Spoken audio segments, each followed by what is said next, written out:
Yeah, I'm Rolf Erickson, and I'm running for Hennepin County Commissioner District 2. And we're here at the Coon Rapids Dam shooting a YouTube video on the dam and talking about how this used to produce quite a bit of power. So would you support a candidate who believes in green, common sense green issues, and someone who was in favor of taking this dam and producing power from it again? Absolutely, because first of all, this thing is here for everyone. I mean, why wouldn't we use it? It's here, everyone sees it. Instead of using other sources of power that are not harmful to our environment, it's not harming anyone or doing anything bad. It's here, we should use it. Thank you. Would you? Absolutely. I mean, a candidate who wants to go green, save Mother Nature, and provide us with energy that's not only cost efficient, but it's also, safe to the environment. And I really respect that and I appreciate it, and I think everyone else should too. Thank you very much. And I would stress that we're looking at something that's a common sense green energy saving project, not something that's pie in the sky. Thank you again. All right, no problem. Cobb, here we are at the Hennepin County side of the Coon Rapids Dam, and I'd like to have a little history on this from you, but first, do you really think that an Asian carp can't get over that? I think anybody that thinks an Asian carp can't swim over this dam needs to have a drug test real quickly. That's what I think. And I can't believe there's anybody in the Minnesota legislature that's willing to give them $16 million to try to patch this dam up, to think that that's going to do any good to stop Asian carp from going upstream. Can you give just a brief history on this? I agree with you on that. And just to tie that in with what's happening with the dam now. Well, basically, you know how I got started on this dam is you and I were building the windmill together. And a person came up to me one day and said, I really respect what you're doing for clean environment and for renewable energy, but do you know at the same time that you're building this windmill, the government's paying to tear down a hydroelectric dam that's like 6,000 times more capacity than your windmill? And I looked at the guy and said, that's absolutely impossible. And he says, well, Cobb, come on down from your windmill and let's go for a ride. He brought me up here. And I looked at that little dinky windmill that we were building. I looked at the Coon Rapids Dam and I said, there's just something wrong with this picture. So I started studying this dam, and I studied it thoroughly. I met with the people from NSP that used to actually run this dam. I dug up all the records here, and this is just an economic and an environmental atrocity. Depending on you, if you're going to count wholesale or retail value of power, somewhere between $100 and $200 million of renewable energy has gone to waste here under Hennepin County. Gone over the dam. Yep, literally the expression over the dam. Yeah. I do understand. I remember we were doing that wind generator in 1976, and I remember coming up here and going through the dam and seeing, at the time the turbines were in it, I still believe, and we got a tour. I remember seeing parts of it before they ripped it all out and scrapped it. Yep.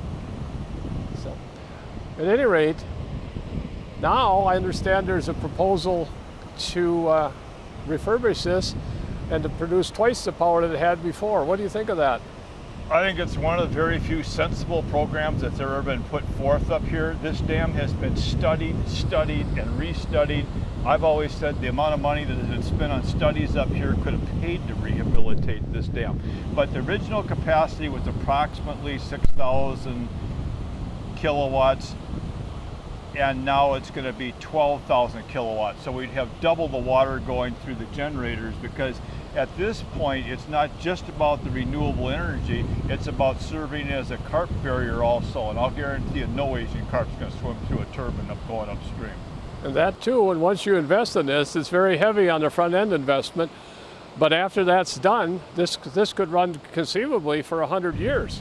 There's lots of hydroelectrics in America that have run for 100 years. And I'd like you to show me a windmill or a photovoltaic that stood for 10 years. That's right.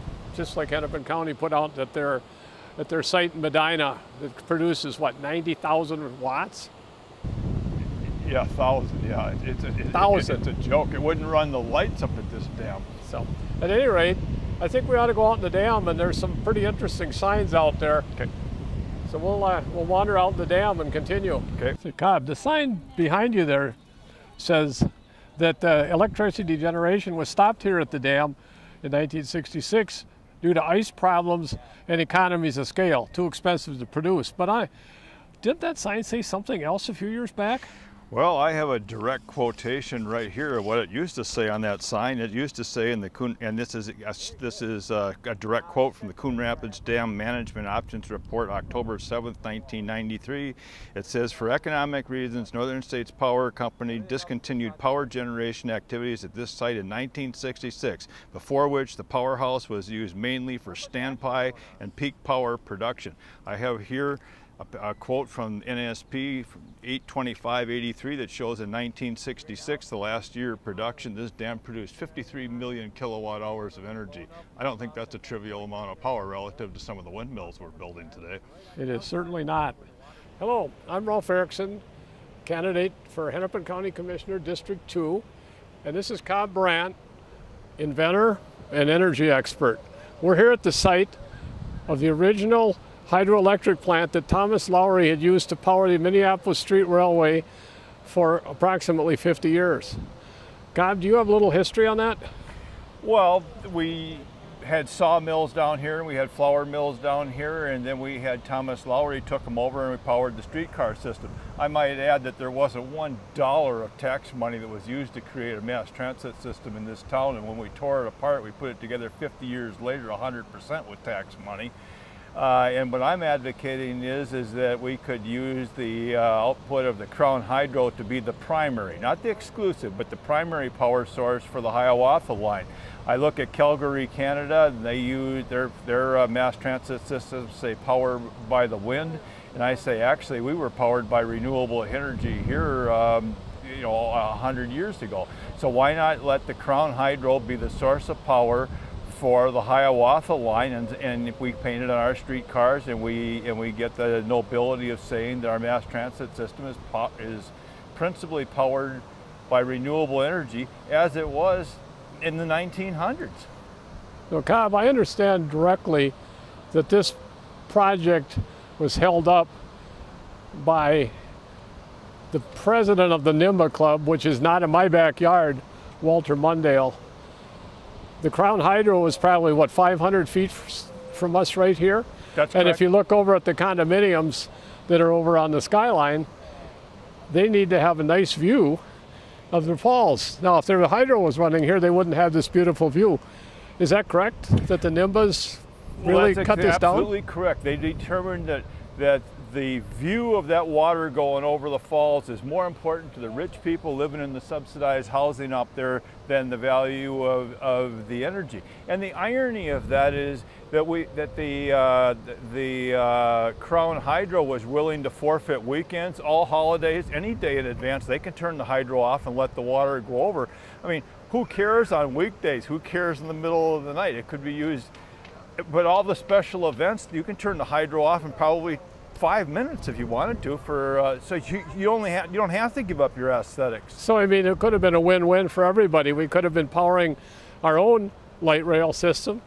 Well, the great irony is the federal government gave them a permit, the state of Minnesota gave them a grant, and the Minneapolis Park Department can take exclusive responsibility for killing the Crown Hydro and killing the idea of running our renewable energy system, our mass transit system on renewable energy. That exclusively lays at the feet of the Minneapolis Park Department, and they were leaned on by the rich people in the big buildings up here because they want to look at the water. They don't want anything to do with using it for energy.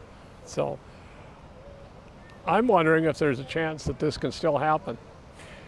It's still licensed by the federal government, although the Minneapolis Park Board is still diligently working at trying to get their license revoked. Thank you.